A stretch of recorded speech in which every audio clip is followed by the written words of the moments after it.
안녕하세요. 홀로세움입니다. 상황에 따라 다르지만 벌써부터 슬슬 내년을 준비하시는 분들이 많습니다. 예를 들어 옷가지를 정리한다던가 음식을 하던가 말이죠. 한 해를 열심히 보내고 새로운 보금자리로 이사를 하시는 분들도 많습니다. 보통 이사를 하시기 전 시공 의뢰를 하시고 완료 후에 들어오시는 분들이 많은데요. 일반적으로 제조업체나 물류창고는 보유한 물건의 양이 어마어마하기 때문에 이사를 할 때 적재 공간이 꼭 필요하답니다. 그러려면 복층 설치가 필수적이겠죠. 이번에 저희가 복층을 설치한 곳도 물건의 양이 많았기 때문에 시공하는 중간중간 물건을 옮겨야 했답니다. 우선적으로 복층의 가장자리부터 기초 작업을 한 뒤 한 단 한 단 설치하였습니다. 층고가 높지는 않았지만 사다리를 놓고 작업하기 힘들었기에 이번에는 미니 고소 작업대를 투입하였습니다. 작업대가 지나갈 길목만 있다면 위에서 상황에 관계없이 쉽게 작업이 가능했거든요. 보통 실내에서 조립을 하는 경우가 많았지만 이번에는 여건이 좋지 않아 외부에서 조립 작업을 하였답니다. 복층의 설치 공간이 입구를 제외하고 거의 전체였습니다. 생각보다 많이 넓죠?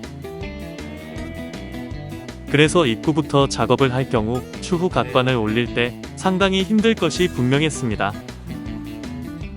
과연 어떻게 해야 쉽게 작업을 할 수 있을까 생각하다가 복층의 안쪽부터 바깥쪽으로 설치를 진행하였답니다. 바닥판 작업까지 진행이 되어야 내부에 있는 물건들을 어느 정도 정리할 수 있어 최대한 신속하게 작업하였습니다. 바닥판 작업을 하는 동안 하부에서는 판넬, 전기 작업이 동시에 진행되었답니다. 용접으로 설치를 한다면 이외의 다른 작업이 거의 불가능하겠지만 저희는 대부분 피스 작업을 하기 때문에 다른 작업과도 병행이 가능하답니다. 그러면 전체적으로 시간이 더욱 단축되겠죠? 복층은 해당 장소 한 곳이 아닌 두 군데를 시공하였답니다. 한 곳에 시공이 완료되면 다른 한 곳에 있던 물건들을 옮겨 적재하고 빈 창고에 복층을 시공하는 형식으로요. 물류창고의 경우 물건이 큰 경우가 많고 지게차를 사용하는 것이 대부분이라 기둥의 수를 최대한 적게 설치해야 합니다. 그래서 두 복층 모두 일반적인 각관보다 큰 대개 150 각관을 이용하였답니다. 계단은 시공을 하지 않았는데 고정식이 아닌 이동식을 주문하셔서 불필요할 경우 외부에 배치하는 방식으로 이용하신다고 하셨습니다.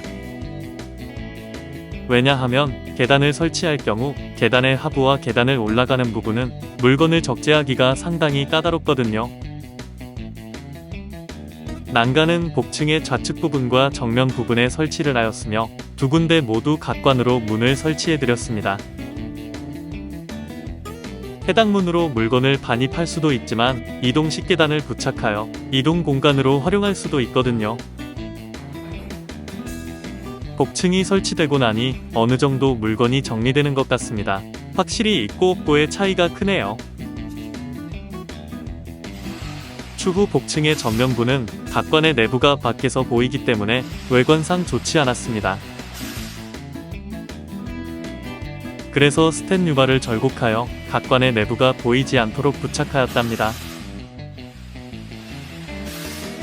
추후 복층 위에 올라가 추가적인 보강이 필요할 것 같은 경우 하부의 대각선으로 복층의 각관과 기둥을 연결하여 보강합니다. 복층을 설치한 것만으로도 1층에 사무실을 설치할 공간과 자키, 지게차가 이동할 수 있는 공간이 생겼답니다. 왜 복층이 필요한지 이제 좀 알 것 같네요. 현장 상황에 맞춰 시공 설치가 가능한 복층 어떠신가요? 굉장히 매력적이지 않나요? 이제 모든 시공이 완료되었으니 어떤 형식으로 내부가 정리되었는지 천천히 볼까요?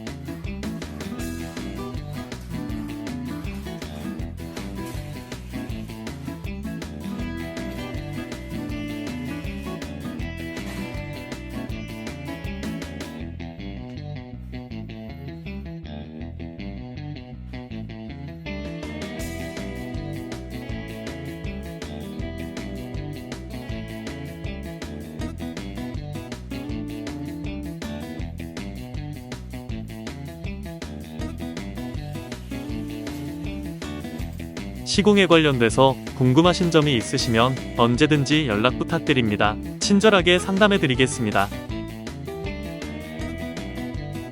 감사합니다. 홀로세움이었습니다.